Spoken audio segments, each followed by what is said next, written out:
Subscribe करें और bell दबाएं ताकि कोई खबर रह न जाए।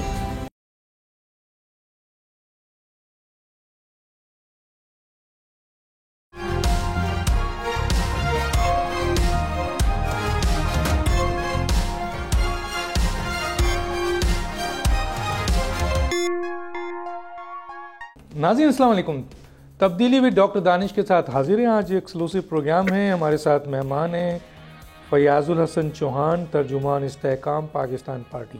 ये पंजाब पुलिस को क्या हो गया सर? पहले तो डाकू मारते थे उनको, अब उनको आवाम भी मारती है, अब उनको आपके खुसरे भी मार रहे हैं, अब उनको फ़ौज भी मारती है और वकील भी उनको मार रहे हैं। सर क्या हो गया है पंजाब पुलिस के साथ?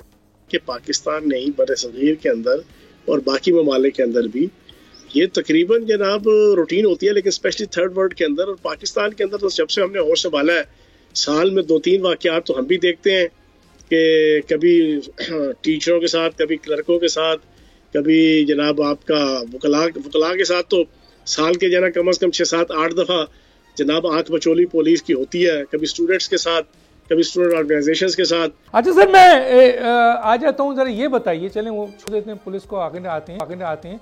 ये केपीके में क्या हो रहा है सर? वज़ीर आला कहता है कि गवर्नर को कि मैं तुम्हें घुसने नहीं दूंगा, बिलावल को घुसने नहीं दूंगा, तुम्हें अगर मैं चाहूँ तो तुम्हें गवर्नर हाउस में नहीं घुसने दूँ। गवर्नर कह रहा है कि तुम्हारी क्या मजाल, मैं तुम्हें रोडों पे घसीटूंगा। तो ये सर, ये दो बड़े अहम तरीन ओहदे, ये क्या हो गया सर? पाकिस्तान की सियासत कहाँ जा रही है?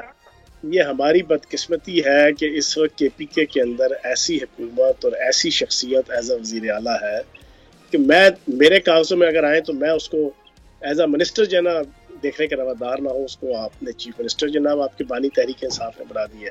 अब वो सारा दिन बढ़ के मार के वो थकता नहीं है, थूक से पकौड़े तलता है, हवा में फायर करता है, फोके फायर लगा रहता है सारा दिन। लेकिन वो फोके फायर करने से एक पोलराइजेशन सी क्रिएट हो जाती है, मीडिया के अंदर भी, पॉलिटिक्स के अंदर भी, सोसाइटी के अंदर भी और पब्लिक के अंदर भी। अब ये कोई करने की बात है यार, तुम अपनी परफॉर्मेंस की तरफ तवज्जो दो। मैं इस मामले में मरियम नवाज साहिबा को प्लस पॉइंट दूंगा कि वो खामोशी से लगी हुई है पिछले 3-4 महीने से अपना काम करने। उन्होंने ना किसी मुखालिफ को छेड़ा, ना किसी पीटीआई को छेड़ा, ना बानी तहरीक इंसाफ को छेड़ा, वो काम करने लगी हुई है। यहाँ पर जो आपके अली अमीन गंडापुर साहब है, उनका एक ही काम है, कभी उसको धमकी, कभी उसको धमकी, कभी फौज को धमकी, कभी एस्टेब्लिशमेंट को धमकी, कभी आईएसआई को धमकी, कभी वफाक को धमकी, कभी वजीर आजम को धमकी। अजीब व गरीब, मैं कहता हूँ टोपी ड्रामा और एक तमाशा, एक दादी वेड़ा मासी वेड़ा बनाया हुआ इन्होंने। अब कोई तुक बनती है यार, तुम गवर्नर के साथ पंगेबाजी करो। सबको पता है यार, मीडिया से लेके पॉलिटिकल कारकुन से लेके आम बंदों को भी पता है कि गवर्नर की डोमेन क्या है और वजीर आला की डोमेन क्या है। तुम अपना काम करो। अब आपने पहले कहा जी इस्लामाबाद पे चढ़ाई करेंगे, यार कोई तरीका बनता है? बड़ी मुश्किल से पाकिस्तान ऐसा एक्शन क्यों नहीं लिया सर? अगर एक शख्स बगावत का ऐलान कर रहा है, धमकी दे रहा है, चैलेंज कर रहा है रियासत को, रियासती इदारों को, तो आप चुपचाप बैठेंगे तो दूसरा तो हौसला बढ़ेगा सर। चुपचाप तो कोई नहीं बैठता है ना, तभी फिर इंसान भी बन जाते हैं ना। चुपचाप नहीं बैठे तो 1 साल हो गए हैं सर, आपने सजा दी 9 मई वालों को, और आज DGISPR ये कहता है कि 9 मई वालों को सजा नहीं दिया गया तो दूसरा 9 मई में हो जाएगा, हो सकता है। ये बड़ा जबरदस्त आपने सवाल किया है डॉक्टर साहब। सजा डॉक्टर दानिश ने देनी है या फयाजुल हसन चौहान ने देनी है? किसने देनी है? या जनरल आसिम मनीर ने देनी है? किसने देनी है? या DPISI ने देनी है? सजाएं आपकी अदालतों ने देनी है। क्यों नहीं दे रहे? अदालतों का आलम सुने ना, अदालतों का आलम ये है कि अदालतें तो जनाब इस तरह की जनाब एटीट्यूड इमरान खान के साथ रखा हुआ है कि जिन्नी तेरी मर्जी निचास होने वाला जनाब माहौल बनाया हुआ है। मेरा जनाब क्या कहते हैं वो जनाब, मेरा माही छैन छबीला मैं तो नाचूंगी वाला माहौल है। वो आपका बानी तहरीक इंसाफ 9 मई करके 12 मई को आते हैं जनाब अदालत में। अदालत कहती है आइए, आपका इंतजार था, देर लगी आने में, तुमको शुक्र है फिर भी आए। तो वो चीफ जस्टिस साहब वो जनाब इस तरीके से बिहेव करते हैं जैसे पैदल हज करके आए थे जनाब बानी तहरीक इंसाफ। अभी भी सर वैसे ही जजेस हैं, अभी भी वैसे ही जजेस हैं क्या सर? बात ये नहीं है, जजेस में एक पाकिस्तान की अदलिया के अंदर एक नेटवर्क है। वो नेटवर्क है जनरल फैज का। जनरल फैज 5 साल जनाब एज अ DGC और DGI रहे हैं। इस पूरी की पूरी जो 2 साल का खिलवाड़ है इस मुल्क के साथ, उसमें जनरल फैज और बानी तहरीक इंसाफ ये एक इकट्ठ था। जनरल बाजवा जाना वो चले गए, एक साइड पे हुए। इन्होंने पाकिस्तान के मीडिया के अंदर जो आपको हाफ बॉयल इनकलाबी जनाब एंकर और तजियारगार नजर आ रहे हैं ना, जिनमें से आधे बाहर भाग गए और आधे यहाँ पर मौजूद होके बड़े इनकलाबी बने हुए हैं, मैंने उनका नाम रखा हुआ हाफ बॉयल्ड इनकलाबी। वो सारे के सारे ISI एस्टेब्लिशमेंट की गोद में बैठ के जनरल फैज के सर सदके वो जनाब 5 साल करोड़ों रुपए और अरबों रुपए के फायदे उठाते रहे, और फिर एंड पे उनको खराब भी उसी जनरल फैज ने ही किया कि उन्होंने कहा यार तुम लगे रहो, मैं तुम्हें बचा लूंगा, मैं आर्मी चीफ आ रहा हूं बन के। इसी तरीके से पाकिस्तान की ब्यूरोक्रेसी, पाकिस्तान की अदलिया के अंदर सेशन से लेकर सुप्रीम कोर्ट तक जनरल मुजाहिर नकवी, जनरल इजाजुल हसन की तरह के इधर 20 मीडिया जनाब आपके अदालतों में मौजूद है, जिन्होंने पिछले 2 सालों में रत्ती बराबर भी बानी तहरीक इंसाफ और उसकी तहरीक फसाद फिल अर्ज के हवाले से कोई एक्टिविटी नहीं होने दी, कोई इंसाफ नहीं होने दिया, कोई रूल ऑफ लॉ नहीं होने दिया, कोई एम्पावरमेंट ऑफ लॉ नहीं होने दिया। आज आप देख लें, अब आप बताएं ना किसने सजा देनी थी? उल्टा उनको जनाब किसी को MNA बनवा दिया, किसी को सेंटर बनवा दिया, जिनकी ऑडियो वीडियो, जिनके प्रूफ आंखों देखी बच्चे के हाथ में मोबाइल में है, जलाओ घिराओ करते हुए जनाब लोगों को साथ ले जाते हुए, फितना फिल अर्ज करते हुए, फसाद फिल अर्ज करते हुए हमारा जनाब अदलिया उनको प्रमोट करती रही, उनको जनाब सजाओं से बचाती रही। यही बानी तहरीक इंसाफ। फौजी अदालतें कहाँ गई सर? फौजी अदालतें कहाँ गई? तो भाई फौजी अदालतों के रास्ते में सुप्रीम कोर्ट ने हर्डल क्रिएट की हुई है। फौजी अदालतों को तो रोका हुआ कि आपने उस वक्त तक जनाब इम्प्लीमेंटेशन नहीं करनी जब तक हम फाइनल फैसला नहीं करते। तो फैसला जनरल नहीं दे करना है। पार्लियामेंट कानून साजी क्यों नहीं? पार्लियामेंट कानून साजी क्यों नहीं करती सर? ऐसा कानून बना दे। पार्लियामेंट कानून साजी करती है, उसकी कानून साजी को नल एंड वाइड कर देते हैं। पार्लियामेंट कानून साजी करती है, उसको जनाब आप 184(3) के तहत आप जनाब उसको टेकअप कर लेते हैं। तो इसका मतलब है सुप्रीम कोर्ट में तो अब जस्टिस काजी फाइज ईसा हैं सर। अब तो मेरा ख्याल है अब जस्टिस बंदयाल नहीं है। फाइज ईसा अकेले है ना, लेकिन छोड़े इस चीज को, जस्टिस फाइज ईसा है या कोई भी है सर, पूरी पाकिस्तानी कौम पूछती है 1 साल हो गया है, क्या फ्रांस के अंदर जनाब आपके दंगे फसाद हुए 2023 के अंदर सजाएं लोगों को नहीं मिली 2 महीने के अंदर? क्या 2021 के अंदर अमेरिका के अंदर आपका जनाब कैपिटल हिल में डोनाल्ड ट्रंप के हामियों ने हमला किया, 2 महीने के अंदर सबको सजाएं हुई कि नहीं हुई? 2011 में लंदन में जनाब आपके हुए ये DGIS ने पाकिस्तान के सबसे ताकतवर इदारे के सरबरा का स्पोक्स पर्सन ये बातें कर चुका है, और ये एहसास पूरी पाकिस्तानी कौम को आ चुका है कि पाकिस्तान का निजाम इंसाफ है, पाकिस्तान के अदालती सिस्टम को नहीं आ रहा, पाकिस्तान की अदलिया को नहीं आ रहा। पाकिस्तान की अदलिया और पाकिस्तान का अदालती सिस्टम तो जना वो बड़ा माशूकाना और आशिकाना किस्म के एटीट्यूड रखे हुए हैं बानी तहरीक इंसाफ के साथ। अभी उनकी मिसेस ने कहा जी हमें बनी गाला से लेके जाओ जनाब अडयाला ले गए। अब आप देखिएगा अडयाला से जनाब रिट पिटीशन होगी कि मैंने नमाजें पढ़नी है, मुझे जनाब अलहदा से सेल में रखा जाए, मुझे खवातीन की मेन बैरक के अंदर ना रखा जाए, वो भी मान लिया जाएगा। फिर एक रिट पिटीशन आएगी, मैंने जनाब तस्करा और जिक्र और अज़कार करना है, मेरे लिए अलहदा मस्जिद बनाई जाए। आप देखेंगे कि जनाब अदलिया ये फैसला देगी अलहदा मस्जिद जनाब बुशरा बीबी को दी जाए, फिर आप बुशरा बीबी की तरफ से मुख्तलिफ किस्म की पिटीशनें आएंगी। सोल्यूशन क्या है सर? अगर अदालतें इस तरीके से 9 मई के केस 1 साल गुजरने के बावजूद पाकिस्तान के सबसे बड़े ताकतवर इदारे, मुनज़्ज़म इदारे के स्पोक्स पर्सन ये अगर बात कहें कि और निज़ाम इंसाफ पर और निज़ाम हुकूमत के निज़ाम पर सवाल उठाएं, तो फिर उसका सोल्यूशन क्या है? फिर किस तरह मसला हल होगा सर? सोल्यूशन तो देखें, आपकी अदलिया ने और मुकन्ना ने मिलकर निकालना है और आपकी इंतजामिया ने। अब इसमें हर एक ने अपनी अपनी जिम्मेदारी पूरी करनी है डॉक्टर साहब। नुकसान कंसिक्वेंटली पाकिस्तान का है, पाकिस्तान स्टक हुआ है, पाकिस्तान की इकोनॉमी स्टक हुई है, पाकिस्तान के अंदर रूल ऑफ लॉ ना होने की वजह से मजीद सर ये 1 साल से 9 मई का वाकया जो दुनिया की तारीख में नहीं हुआ वो हुआ है, और फौज के तर्जुमान ये कहता है कि 9 मई के लोगों को हर सूरत में सजा दी जाएगी। और सवाल ये है कि 1 साल होने के बावजूद हुई तो आइंदा ये सजा कैसे होगी? ये सवाल का जवाब सजा तो होगी, ये ना सुन, ये आप देखें जनरल आसिम मुनीर ने as a chief of army staff ये जो कहा ना कि 9 मई के जिम्मेदारान के साथ ना डील होगी, ना ढील होगी, ना समझौता होगा, ना कंप्रोमाइज होगा, तो गल गई मुक ते किला गया ठुक, ये वाला माहौल बन गया है। ये जो 8 फरवरी के बाद बाहर बैठे जबरान इलियास और इमरान गजाली जो अमेरिकन खुफिया एजेंसी के डायरेक्टर हैं, इन्होंने 4 महीने से एक तूफान बदतमीजी उठाया था कि 8 फरवरी के नताइज में 9 मई गुम हो गया है। अब जनाब चीफ ऑफ आर्मी स्टाफ मिलते कर रहे हैं, अब chief of general staff jail में जाके पाँव पकड़ रहे हैं। अब 3 जनरलों का जनाब एक डेलीगेशन हर चौथे दिन जाके मिलते कर रहा है। अब जनरल खालिद नईम लोधी को जनाब आर्मी ने लॉन्च किया है। अब इमरान खान नहीं मान रहा। अब इमरान खान कहता है कि नहीं, अब मैं तुम्हारी ऐसी की तैसी फेरूंगा, अब ये करूंगा वो करूंगा। सब टोपी ड्रामा, सब झूठ, सब फ्रॉड, सब फ्रेब। वो अब आपके चीफ ऑफ आर्मी स्टाफ ने परसों बिल्कुल तश्त असबाम कर दिया कि नॉट एट ऑल। अब मसला ये है कि अदलिया अगर ये समझती है या ये समझते हैं कि अदलिया के अंदर अपने जो उनकी इंस्टॉलेशंस हैं और अपने जो उनके जनाब सहूलतकार हैं उनकी मर्जी, मंशा और तावन से ये बच जाएंगे, तो इम्पॉसिबल देर है, हनेर नहीं है। अच्छा सर, ये बताएं, आर्मी चीफ के वाज़े क्लियर कट इंस्ट्रक्शन के ना समझौता होगा ना डील होगी। इमरान खान का मुस्तकबिल क्या है सर? पीटीआई का मुस्तकबिल क्या है? 9 मई के मुल्ज़मान का, जिसका आपने जिक्र किया कि कोई गवर्नर बन के बैठा हुआ है, कोई एमएनए बन के बैठा हुआ है, कोई लीडर ऑफ अपोजिशन बन के बैठा हुआ है, फिर इनका मुस्तकबिल क्या है? पाकिस्तान की अवाम। जी, मैं 22 मई को पहली प्रेस कॉन्फ्रेंस की थी पिछले साल, उस वक्त से लेके अब तक कह रहा हूँ कि 100 में से 85% जो कसूरवार भी हैं आप उनको माफी दे दें। और अब तो 1 साल भुगत माफी। अरे सर, उन्होंने क्या कहा है माफी पे? चले बताएं, पहले बताएं।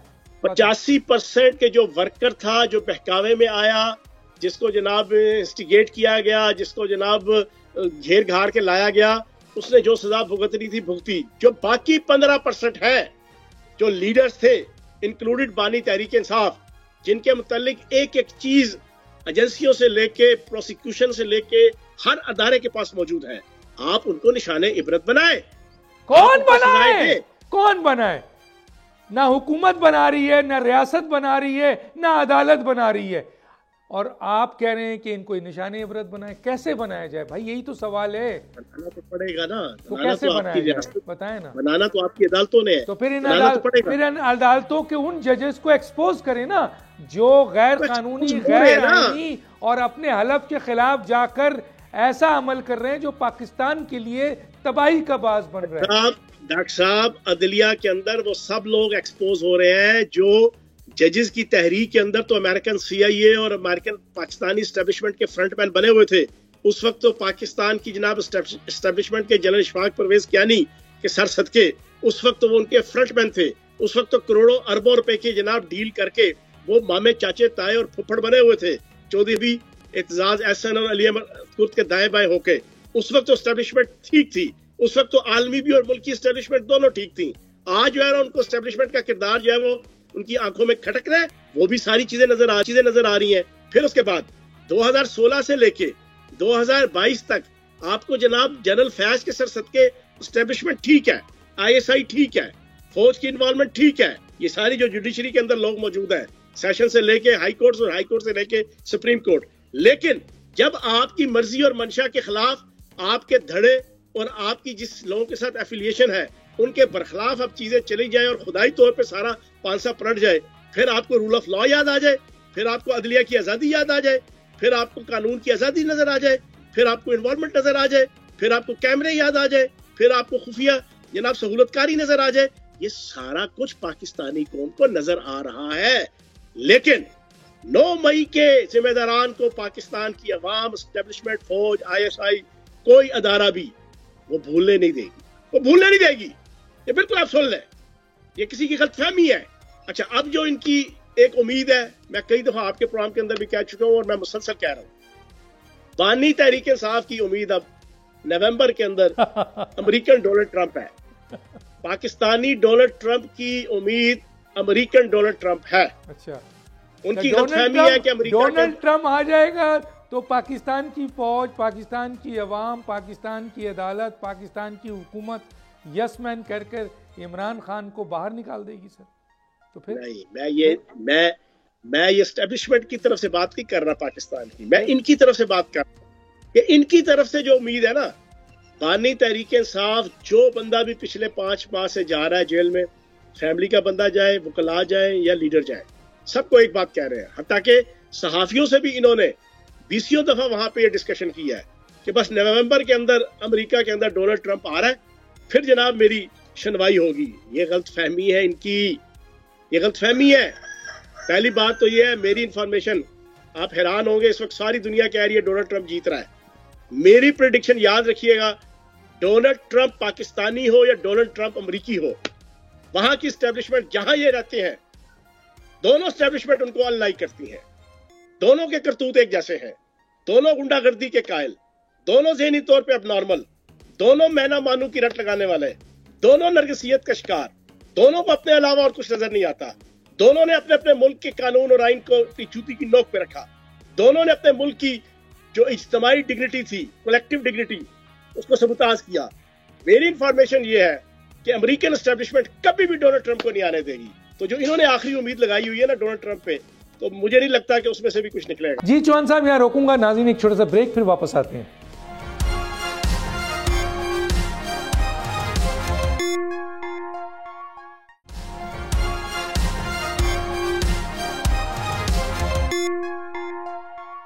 वेलकम बैक जी।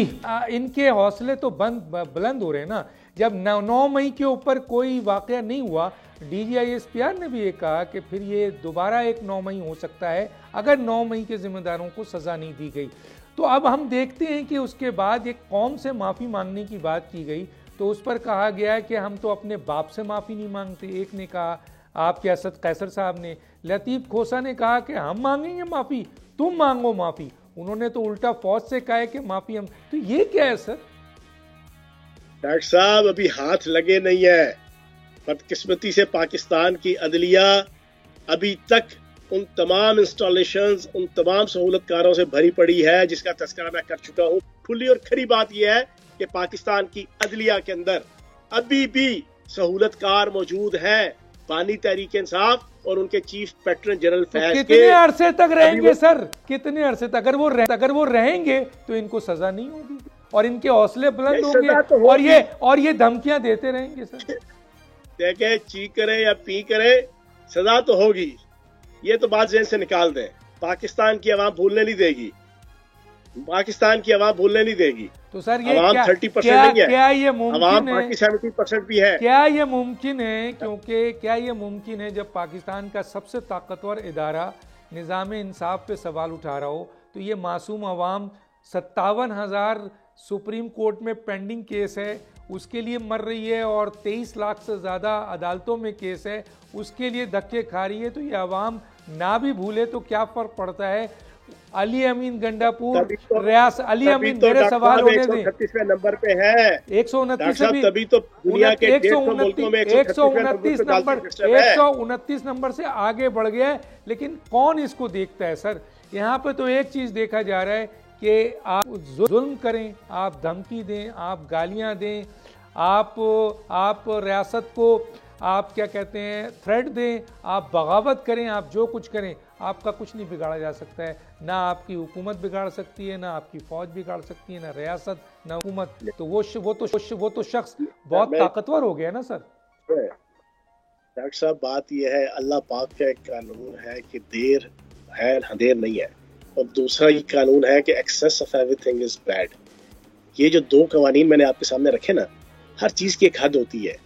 शुरू में आपको मजा आएगा। आप देखें ना, बानी तहरीक इंसाफ ने हमें इस्तेमाल करना शुरू किया अप्रैल 2022 में।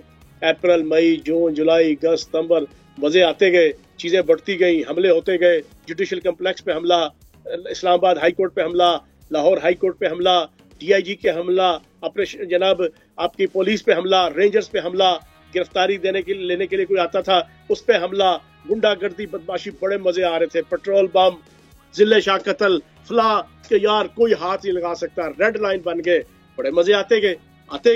लेकिन फिर एक वक्त आया, अगलों ने मक्खन में बाल की तरह उठा के जनाब वो पकड़ लिया और गिरफ्तार हो गए। कल तक जो एक खौफ का हाल था देखते थे, लेकिन आज तो PTI के एक आदमी इतनी बड़ी बड़ी बातें कर रहा है। और अब तो अमेरिकन सफीर से भी मुलाकात कर ली सर इन्होंने। हाँ, तो भाई अमेरिकन सफीर से मिलके उन्होंने अमेरिका से नफरत का इजहार किया। उन्होंने हम कोई गुलाम है कि तहरीक खदोखाल पेश किए, एब्सोल्युटली नॉट नारे की एक तशरीह उनके सामने रखी, फिर नकद कोके के ऊपर उन्होंने बताया कि भाई जी पाकिस्तान और अमेरिका की यारी ताल्लुक कितनी ज़रूरी है, कितनी नहीं है। फिर उन्होंने बताया कि भाईजान रियासत पाकिस्तान हमें काम नहीं करने दे रही और अमेरिका अपना काम नहीं कर रहा। उन्होंने पूछा कौन सा काम? जनाब आप रियासत पाकिस्तान के मामलात में इन्वॉल्वमेंट नहीं कर रहे, आपने इलेक्शन 2024 की में दिलचस्पी नहीं ली, आपको दिलचस्पी लेनी चाहिए थी, अमेरिकन सरकार को नजर रखनी चाहिए थी, अमेरिकन सरकार को पाकिस्तान की अदलिया और फौज और एस्टेब्लिशमेंट को 24 घंटे डंडा देना चाहिए था। ये बानी तहरीक इंसाफ की तरफ से मैसेज दिया गया और कहा गया एब्सोल्युटली नॉट, हम कोई गुलाम है, ड्रामेबाजी। राना सलाउल्लाह का आज का स्टेटमेंट, आप कह रहे हैं कि 9 मई वालों को, इमरान को जो इसमें जिम्मेदार है, खास तौर पे वो 15% लोग, उनको माफ़ नहीं किया जाएगा। राना सनाउल्लाह का स्टेटमेंट है जो पॉलिटिकल इस वक्त आपके सेक्रेटरी हैं जनाब उसके हुकूमती लेवल पर वज़ीर आज़म के, वो कहते हैं कि पीटीआई बानी पीटीआई की रिहाई के लिए नवाज शरीफ तैयार हैं। तो ये नवाज शरीफ का इमरान खान की रिहाई से क्या ताल्लुक है सर?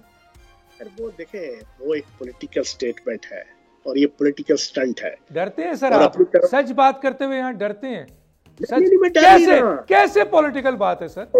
यहाँ फौज का सरबराह कह रहे हैं कि किसी को माफ नहीं किया जाएगा, यहाँ वो नवाज शरीफ पॉलिटिकल स्टंट किया है ना। पॉलिटिकल स्टंट किया है। स्टंट क्या होता है? दिखावे की एक जनाब फिल्माइज करना, पिक्चराइज करना, ड्रामेटाइज करना। मैंने कहा है कि ये एक स्टंट है, उससे आगे कुछ भी नहीं है। नहीं सर, ठीक है, आपने अपना पॉइंट ऑफ व्यू दिया, देखा ना, मेरा एक पॉइंट ऑफ व्यू है सर। मेरा पॉइंट ऑफ व्यू ये है, ये मेरा है, जाती है, ये ना मेरी पार्टी का है, ना ये सरकार का है, ना ये रियासत का है। मेरा ये है कि अगर टीवी पे आके बानी तहरीक इंसाफ पूरी कौम से तहरीक फसाद फिल अर्ज अप्रैल 2022 से लेके 9 मई 2023 तक की माफी मांग ले और 9 मई के वाकयात की माफी मांग ले तो उनको छोड़ देना चाहिए। अच्छा सर, ये आप कह ये आपकी जाती राय। एक सवाल पूछना चाहता हूँ। देखिए वैसे तो इमरान खान साहब एक बहुत ही मामूली से केस में मामूली से जज से माफ़ी मांग चुके हैं, ये कोई बड़ी बात नहीं है, हमने देखा है वो माफ़ी मांग चुके हैं। अगर कल वो मांग लेते हैं माफ़ी 9 मई के ऊपर कि जी जो भी कुछ हुआ गलत हुआ, तो क्या इसके बाद उनके ऊपर जो केसेस हैं, उनके ऊपर जो आपके 9 मई का वाक़या है, जो हीरोज़ के ख़िलाफ़ कार्रवाई है, जो हीरोज़ को किया गया है तज़हीक तज़लील, जो कुछ भी किया गया, जो प्लानिंग थी, जो मंसूबा बनती थी, उनको माफ़ कर दिया जाए? 9 मई के वाक़यात नहीं, सिर्फ मैं जो आपके सामने बात रख रहा हूँ वो ये कि अप्रैल 2022 से लेके मई 2023 तक के हवाले से डिटेल से वो बताएंगे कि मेरी नरगसियत थी, मेरी मैना मानू की रट थी, मेरी अपनी ज़ात के साथ दिलचस्पी थी कि मैंने पहले अमेरिका के खिलाफ बात करके इंटरनेशनल लेवल पे पाक अमेरिका ताल्लुकात और पूरी दुनिया के साथ ताल्लुकात ख़राब किए। मेरी गलती थी कि फिर मैंने अमेरिका के खिलाफ नफरत को पाक फौज के खिलाफ और ISI के खिलाफ नफरत में कन्वर्ट किया। मेरी गलती थी कि मैंने अपने इक़्तिदार के जाने के जोम में और पागलपने में अपने वर्कर्स को और पाकिस्तान की आवाम को फौज के खिलाफ नफरत पैदा करने के लिए मीर जाफर कहा, मीर सादक कहा, न्यूट्रल कहा, जानवर कहा, गद्दार कहा। मेरी गलती थी कि मैंने चीफ ऑफ आर्मी स्टाफ को और उस वक्त के जनाब ISI चीफ को सिर्फ अपना साथ ना देने और न्यूट्रल रहने की वजह से मैंने उनके खिलाफ कैंपेन की। मेरी गलती थी कि मैंने मेजर जनरल फैसल नसीर के ऊपर अपने कत्ल का जनाब इल्जाम मुसलसल 1 साल लगाया और फिर JIT के अंदर जब मुझसे सबूत मांगा गया तो मैं नहीं दे सका। मेरी गलती थी कि जब मेरे खिलाफ 3 या 4 केसेस सिर्फ हुए, उसके ऊपर मैंने मेरिट के ऊपर प्रोसिक्यूशन करने के बजाय हर रोज अपने वर्कर्स को ढाल बनाया, अपनी लेडी वर्कर्स को ढाल बनाया, अपने ओहदेदारों को ढाल बना के मैंने रियासत के साथ टकराव के लिए उनको तैयार किया। और इन टकराव से पाकिस्तान के अंदर इतनी फ्रस्ट्रेशन और पोलराइजेशन क्रिएट हुई कि मेरे ऊपर भी पर्चों पे पर्चे हुए, वर्कर्स के ऊपर भी हुए, ओहदेदारों के ऊपर भी हुए, पाकिस्तान की इकोनॉमी भी स्टक हुई। ये सारी चीजें वो मानेंगे कि अकेला एक आके ये नहीं कहेंगे कि मैंने माफी मांग ली है, मुझे जाने दिया जाए। नहीं, चौहान साहब आप टीवी चैनल पे आके पूरी कौम के सामने रखेंगे सर, इससे डैमेजेस कंट्रोल हो जाएगा जो डैमेजेस हुई हैं सर। क्या आप नहीं सर मेरे सवाल का जवाब दें। इससे डैमेजेस कंट्रोल हो जाएगा जो डैमेजेस हुई हैं, जो फौज को बहैसियत इदारा जो पाकिस्तान को नुकसान पहुंचा है, जो पाकिस्तान के कौम को, जो पाकिस्तान की हुकूमत को, जो पाकिस्तान की मईशत को, क्या वो तमाम डैमेजेस सिर्फ उनके इस तरह के अल्फाज अदा करने से हो जाएंगे सर? एक और दूसरा कि क्या आप समझते हैं कि सर पाकिस्तान के फौज कहाँ खड़ी होगी और पाकिस्तान का आइन और कानून कहाँ खड़ा होगा इसके बाद? सर सबसे पहली बात तो ये है कि अगर पहली बात तो उन्होंने करना नहीं, इनका तो मजाज सर ये नहीं करना एक अलग बात है, अगर कर लिया करने देना भी नहीं, अगर कर इनके लिया। पीछे ऐसे लोग लगे हुए हैं, आलमी ताकतों की एजेंसियां हैं और एजेंसियां इनको चला रही हैं। इनको ओवरसीज पाकिस्तानी जो अहदेदार हैं, जो सारे एजेंसियों के अहदेदार हैं, वो इनको चलाने लगी हुई हैं। ये बेचारे ना आगे जोगे ना पीछे जोगे, अगो लत पिछो चक, ये बेचारे उधर फंसे हुए हैं। सर आप ये कोई शख्स ये भी कह रहा था, मैं आप तक पहुंचा दूं, इमरान खान अपने मफादात के लिए सब कुछ कर सकते हैं। अगर आपकी बात उन्होंने मान ली और उन्होंने टीवी पे आकर ये सारे जुमले अदा कर दिए, सॉरी कर दिया, तो मेरा जो सवाल है कि फिर फौज कहाँ खड़ी होगी, फिर निजाम इंसाफ कहाँ खड़ा होगा? और सियासी डब्बा पीर तो एक्सपोज होगा। अच्छा सर, कल मैं या आप या आने वाला, कल सर मेरी बात सुने, बोले सियासी डब्बा पीर तो एक्सपोज होगा। उससे बात है, सियासी डब्बे पीर ने सारी कौम को बेवकूफ बनाया हुआ है सर, उसका कोई फायदा नहीं होगा। जवानों से लेके बुजुर्गों से लेके, सबको पता है सर, रिटायर्ड आर्मी अफसरों से लेके, कल अगर सर चौहान साहब, कल अगर वो बाहर निकल कर चीजें तो एक्सपोज होंगी ना, वो बाहर निकल कर अगर यू टर्न लेते हुए कह दें कि ये सब तो मैंने किसी बेहतर हालात के लिए कहा था। आपको याद है कि उन्होंने एक जुमला कहा था, इनकी सारी हरकतें, तो अगर ये यू टर्न ले लिया, ना नोमन तेल होगा ना राधा नाचेगी, तो इन्होंने ये करना ही नहीं है यार। लेकिन मेरी जाती राय है कि ये पूरा 1-1.5 घंटा पूरी कौम के सामने तकरीर करें। तकरीर के इनको बहुत शौक है, बोलने के इनको बहुत शौक है, इनसे पूरा तो ये फिर आप एक सवाल, फिर एक आप बात और कर देना सर, मैं एक बात, फिर आप ये कहें कि तब सब कुछ करने के बाद फिर पाकिस्तान की हुकूमत ये कहेगी कि इनको छोड़ा उसी वक्त जाएगा जब कानून इजाजत देगी, अदालत इजाजत देगी, जाना तो इसी तरह है ना, ऐसा होगा ना, तो फिर प्रोसेस तो कर रहा है और फिर वो वहां से नहीं निकल सकेंगे आपके कहने के मुताबिक। अब सर मुझे एक बात बताएं, शेर अफजल मरवत जिस बेचारे ने बुरे वक्त में पीटीआई को खड़ा किया, उसको उठा के बाहर फेंक दिया सर, ये क्या है? डॉक्टर साहब मेरे साथ तो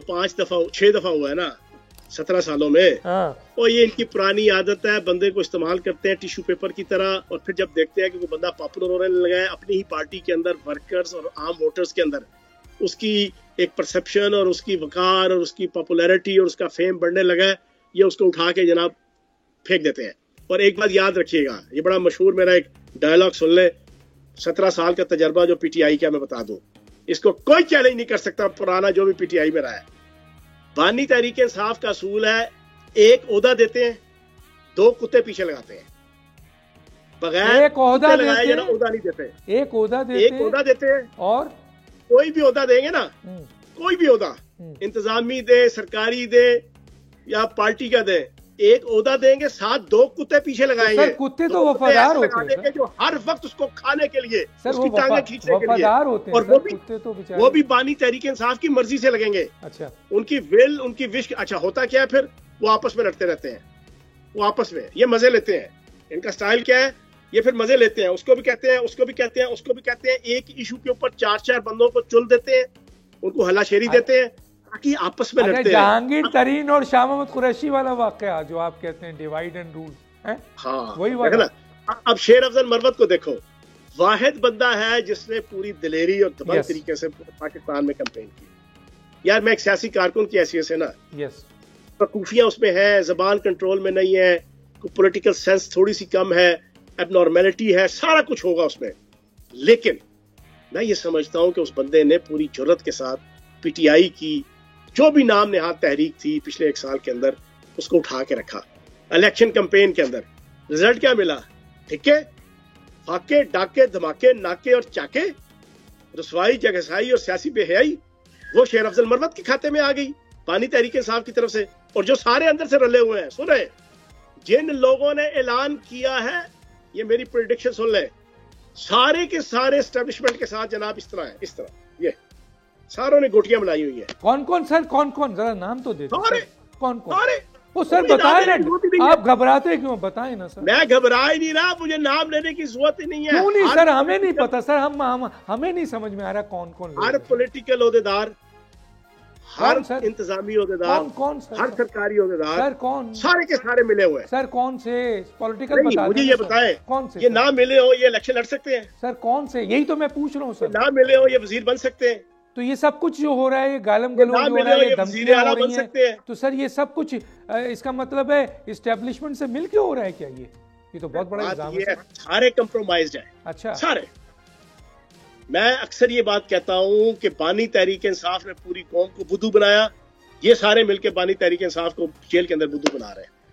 खुश करने के लिए चले जाते हैं, बड़ी बड़ी बातें उसके सामने करते हैं, बाहर आके प्रेस कॉन्फ्रेंस में भी बढ़ के मार देते हैं, चलो खास कम जा। अच्छा, इसका मतलब है कि इनके खिलाफ जो इतनी बड़ी बड़ी बातों के बावजूद जो एक्शन नहीं हो रहा है रियासत की तरफ से, रियासती इदारों की तरफ से, हुकूमत की तरफ से, तो इसका मतलब है कि ये सब मिले हुए हैं सर, हैं?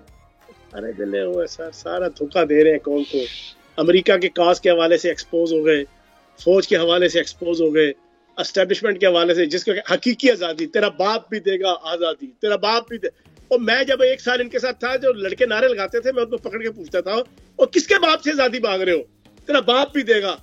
लोगों ने समझाया कि भाई बाप तक ना पहुंचो, नहीं तेरा बाप भी देगा। उसने फिर ऐसा समझाया कि अब इनको अपना बाप जितना पहचाने नहीं होता। और भाई जिसको तुम कहते थे कि तेरा बाप भी देगा आजादी, फौज से आजादी, चीफ ऑफ आर्मी स्टाफ से आजादी, आज तुम कहते हो कि हमने उसी चीफ ऑफ आर्मी स्टाफ की गोद में बैठ के, चरणों पे बैठ के, कदमों में बैठ के हमने डायलॉग करना है। हर चीज में एक्सपोज हो गए, अमेरिका के हवाले से, फौज के हवाले से, बाजवा साहब के हवाले से, जनरल नासिर मुनीर के हवाले से, एस्टेब्लिशमेंट के हवाले से। सर मैं ओन चौधरी साहब है, अभी भी तहरीक इंसाफ के साथ चाचा चौधरी साहब का मेरे कागजों में कोई पढ़ा लिखा सेंसिबल आदमी पिछले 5-6-7 माह के अंदर जो हुआ है, खसूसन पिछले 3-4 महीनों के अंदर, उसके बाद एक सेंसिबल वोटर तो कम से कम बानी तहरीक इंसाफ के स्टैंस के साथ नहीं खड़ा हो सकता। अच्छा सर, उसकी मुझे ये बताएं, आप भी बहुत पुराने आदमी हैं, ओन चौधरी साहब भी बहुत पुराने आदमी हैं। अभी वो एक इंटरव्यू दे रहे थे, उसमें उन्होंने कहा कि जनाब इमरान खान साहब की मुलाकात हुई थी जनरल आपके बाजवा साहब से, उनके ससुर के यहाँ। वो कहते हैं कि हुकूमत लेने के लिए उन्होंने कौन 26 अगस्त और 7 सितंबर को, 22 अगस्त या 7 सितंबर, इन दो में जनरल सदर आरिफ अलवी की जनाब मेडिटेशन जना, और उसकी जनाब सालसी, उसकी आर्बिट्रेशन, उसके ऊपर जनाब ये हुई थी। और जिस जनरल बाजवा को गद्दार कहा, जिसको जानवर कहा, जिसको मीर जाफर कहा, जिसको मीर सादक कहा, जिसको न्यूट्रल कहा, उसी की ठोड़ी पकड़ के उसको कहा कि तुम पीडीएम की हुकूमत खत्म करो, मैं तुम्हें ताहयात एक्सटेंशन देने को तैयार हूं।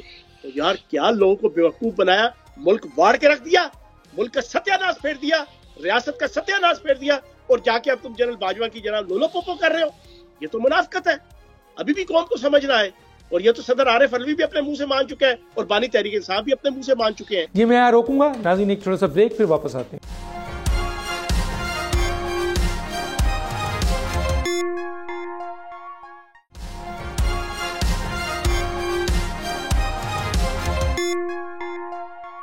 वेलकम बैक जी चौहान साहब। सदर आरिफ अलवी साहब उतरे हैं, अब वो भी खड़े हो गए हैं सर इमरान खान की हिमायत में, और बाज़ाब्ता वो सियासी बयानात दे रहे हैं और लोगों के साथ प्रेस कॉन्फ्रेंस कर रहे हैं। तो वो अभी सदर थे सर पाकिस्तान के, तो अब उनको से चूकने ना, वो चूकने बाकियों ने, जनरल खालिद नईम लोधी ने और जो बाकियों ने जो चूकने थे ना, ये इनकी गलतफहमी है कि जनरल नासिर मुनीर इनकी बात मान लेंगे, इनकी गलतफहमी है कि फौज जो है वो भुला देगी, इनकी गलतफहमी है कि एस्टेब्लिशमेंट भुला देगी, इनकी गलतफहमी है कि आवाम भुला देगी। कोई भी नहीं भुलाएगा। मुस्तकबिल क्या है सर इमरान खान साहब का इसके बाद? मेरे कागजों में तो कोई मुस्तकबिल नहीं है। कोई मुस्तकबिल कैसे नहीं है सर? मुस्तकबिल या तो वो जेल में होंगे, या उनको सजा मजीद होगी, या वो बाहर आएंगे। अभी तो 2 केसेस है ना जी, 190 मिलियन पाउंड और 9 मई। अभी तो जनाब उसके आपकी सुप्रीम कोर्ट या फैसला देगी या आपकी पार्लियामेंट कानून बनाएगी। उसके बाद 9 मई के वाकयात के सारे केसेस कंप्लीट हो चुके हैं। मिलिट्री कोर्ट ने जस्ट फैसला देना है, वो सुप्रीम कोर्ट ने रोका हुआ है। फैसला आएगा तो फिर तो बिल्कुल ही चरागों में रोशनी नहीं रहेगी। फिर अली 190 अमीन मिलियन गंडापुर कहते हैं कि हम अदालतों की तरफ देख रहे हैं, अगर उन्होंने इमरान खान को इंसाफ नहीं दिया तो हम इस्लामाबाद पे भी कब्जा करेंगे और हम जेल तोड़ के इमरान खान साहब को ले जाएंगे।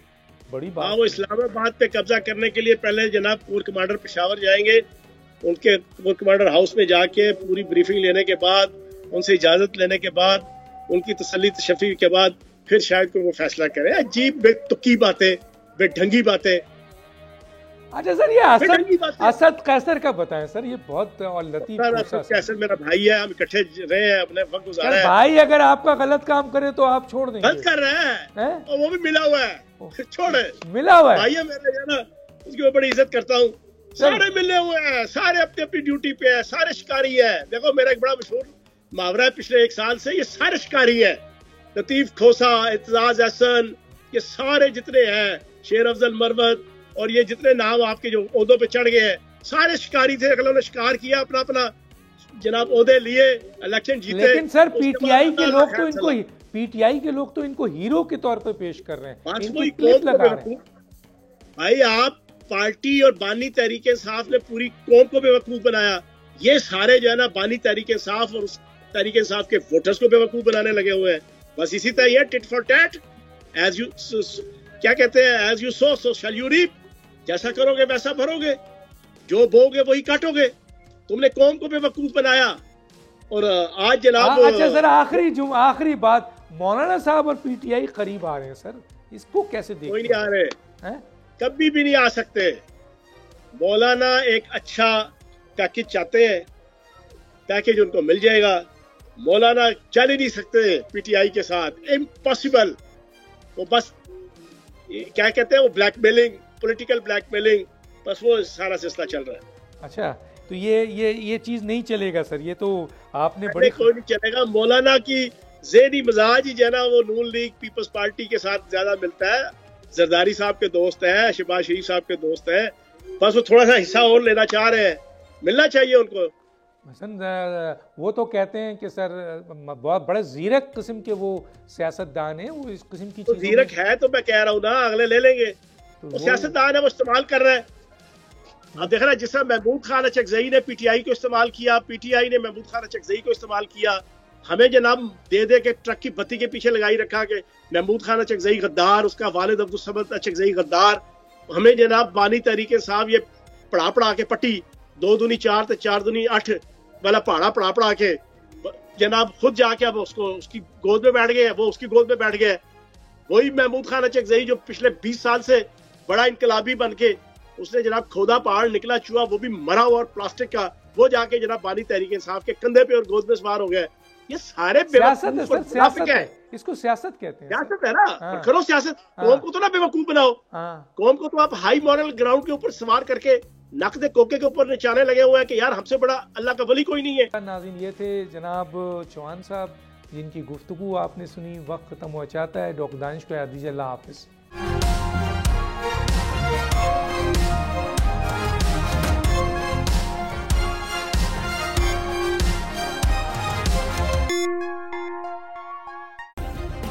सब्सक्राइब करें और बेल दबाएं ताकि कोई खबर रह न जाए।